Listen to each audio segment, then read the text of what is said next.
when I was around the age of 8, where we had a lot of the black and white people were separated, kind of like, I don't remember if it was by anything except just a visual line. But a lot of my friends were the black children, and we played together and played together like, we didn't even realize that. I guess we realized the different colors, but we didn't get treated any different. And they didn't, I didn't treat them different. They didn't treat us different. And we all went home to our homes, when it got dark, street lights came on.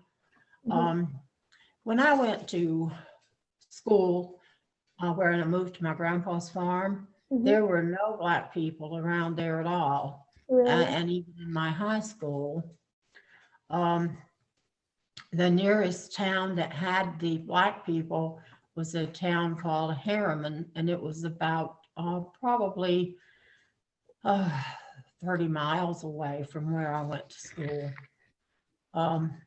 Excuse me.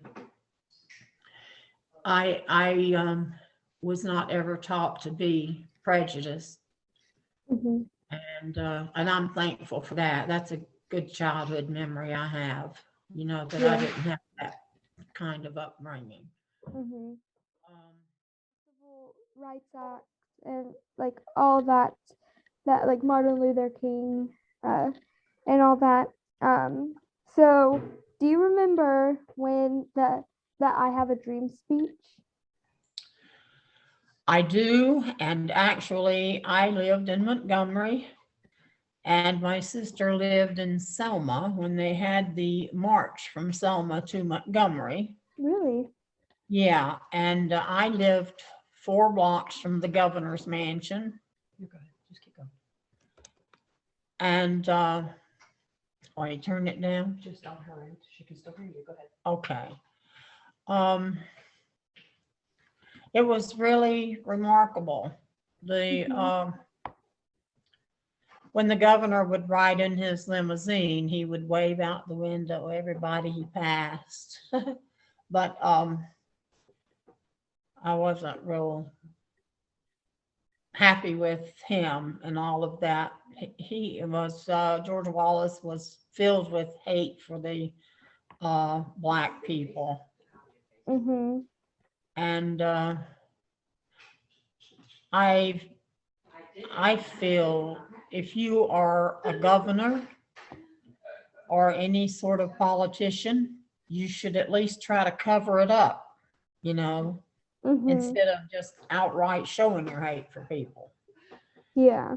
He was not popular with me as he was not with a lot of people, but you'd be surprised how many people cared for him. I remember when he got shot.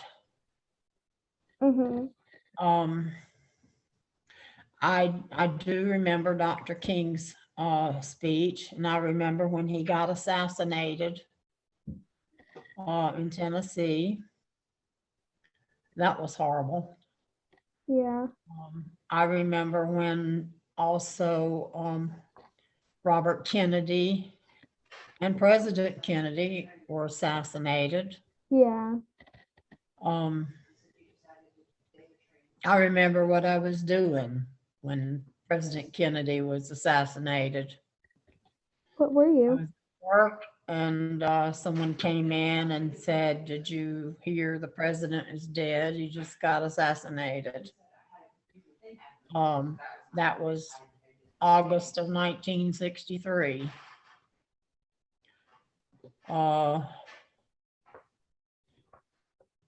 Very, very sad day. Yeah.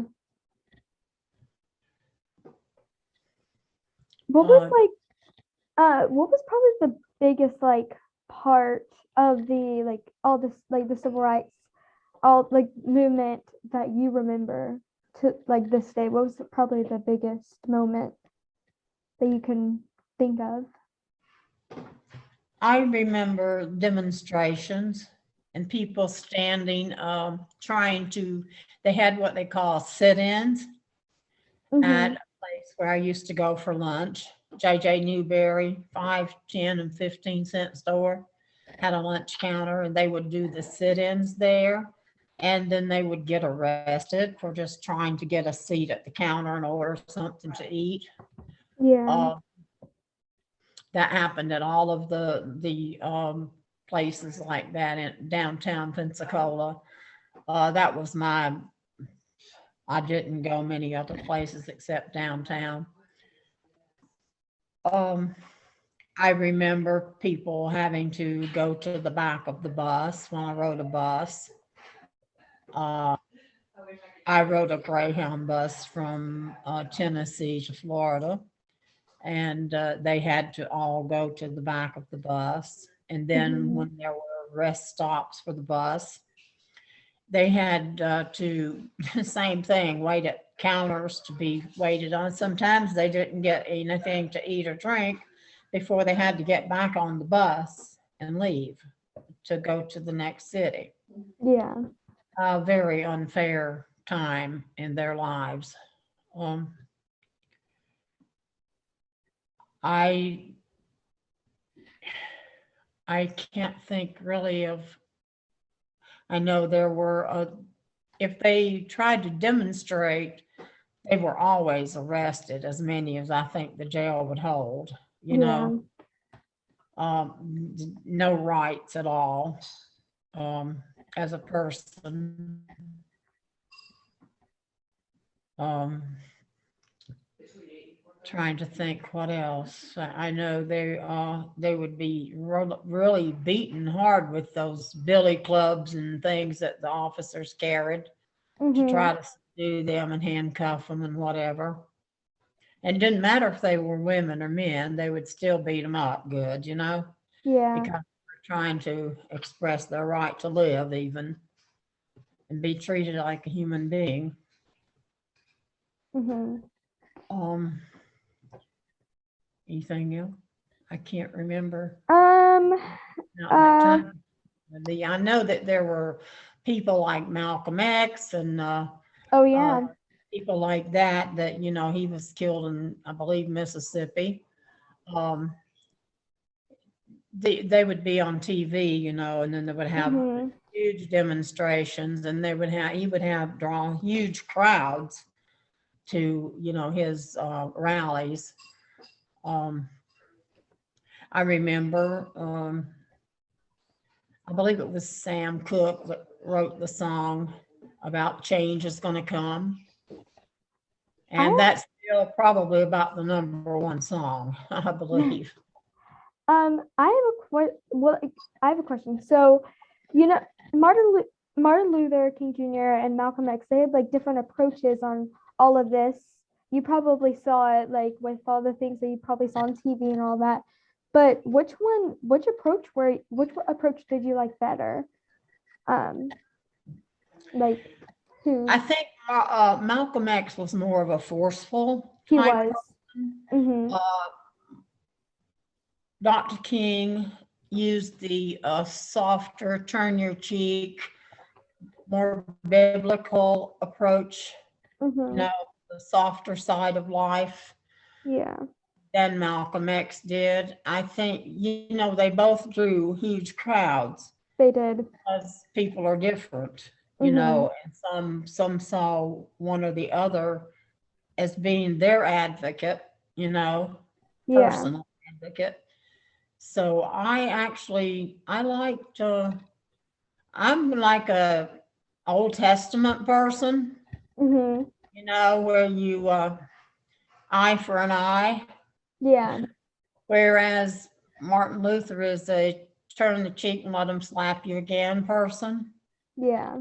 And I'm more the Old Testament kind of person where you fight back. So I Mhm. guess Malcolm X to me um would have been my kind of guy to fight, fight, fight till the death. Yeah, But I'm not sure which one gained. They both did great jobs. yeah. They had a big following, both of them. Right, but they don't talk about Malcolm X in the same um, uplifting spirit as they do Dr. Yeah, King. And I Mhm. think that's because of the more religious type people who uplift him and feel Yeah. that he did more, and Mhm. possibly he did. I know we don't have a Malcolm X Day, we have a Dr. King Day though, you know. Yeah. So there you go. I mean, that's kind of indicative of uh who all the people think did the best job, I guess. Mhm. Yeah. Yeah. So, we really talked a lot because I had a lot of kind of like questions for like the civil rights movement because I felt like that was a really big like part, and it was something that you probably definitely remembered because it was such a big thing, and it's still heavily talked about to like this day because we're still working on things. A lot of things, a lot Mhm. of things still need to be worked on. Yeah. Yeah. I don't know if they'll ever get it right, Lauren. Mhm. There's so much, I mean, I would have never thought after that, bloodbaths they had. I mean, really, a lot Mhm. of people got hurt and killed. Yeah. I would have never thought that in 2022, we would still be trying to fight for a person to be able to walk down the street without being frisked or questioned unless they did something wrong and you saw them do something wrong. Um, because of the color of their skin, they are suspect to everything, and that I would not have thought that in this time that would be happening still, but it definitely is. Mhm. Yeah. And so all of us in your generation and generations to follow you are going to be the ones to change that, because people in my generation, they are still very hateful people Mhm. in my generation and the Yeah. generation following me. So I don't have much hope for that to change until people like you and younger than you finally get the message. It has to be taught by Yeah. you and other people younger than you, because our generation, the majority of them are not going to teach and have lost their ability to teach because their children are grown and they taught their children that Mhm. color. Um, that the people of color are not as good as the white people, Yeah. and to trust them. So as as we all die, then it'll get better, I believe, because people like you are learning better, Yeah. And when Yeah. you grow up to be a parent, you will know to teach your children that it's not what's on the color, it's what's inside the Yeah. heart and soul of a person that is worthwhile.